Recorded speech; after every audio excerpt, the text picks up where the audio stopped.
নমস্কার, আমি আরও একটা রান্না নিয়ে চলে এসেছি, পাবদা মাছের ঝাল। এই যে মাছগুলো প্রথমে ভেজে নিচ্ছি, ভেজে নিয়ে তুলে নেব। তারপরে এই যে কড়াইতে একটুখানি তেল গরম করে কালো জিরে, কাঁচা লঙ্কা আর পেঁয়াজ কুচি দিয়ে দিয়েছি, দিয়ে একটু ভাজা ভাজা হয়ে যাক। ভাজা ভাজা হয়ে গেছে, এবার টমেটো কুচি দিয়ে দিয়েছি, এবার ভাজা ভাজা হয়ে গেছে অনেকটাই। তারপরে এই যে হলুদ গুঁড়ো, লঙ্কার গুঁড়ো দিয়ে দেবো, দিয়ে একটা পেস্ট বানিয়ে রেখেছি। একটু এক কিট আদা, একটুখানি রসুন আর পোস্ত, এটা বেটে রেখেছি, দিয়ে এবার তেলের উপর দিয়ে দিয়েছি। এবার এটাকে কষাতে থাকবো যতক্ষণ না লাল হয়ে আসে, তেল ছেড়ে যাচ্ছে। তারপর পরিমাণ মতো জল দেব। এই যে ভালো করে কষানো আমার হয়ে গেছে, এইবার পরিমাণ মতো জল দিয়ে দেব। জল দিয়ে ঝোলটা ফুটে উঠলে মাছগুলো দিয়ে দেবো। ঝোলটা ফুটে উঠে গেছে, এবার মাছগুলো দিয়ে দিচ্ছি।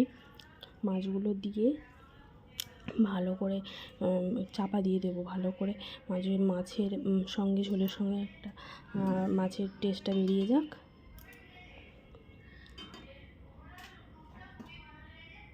তো চাপা দিয়ে দিলাম। এই যে আমাদের পাবদা মাছের ঝাল রেডি। ভিডিওটা ভালো লাগলে লাইক কমেন্ট করে দেবেন। ধন্যবাদ।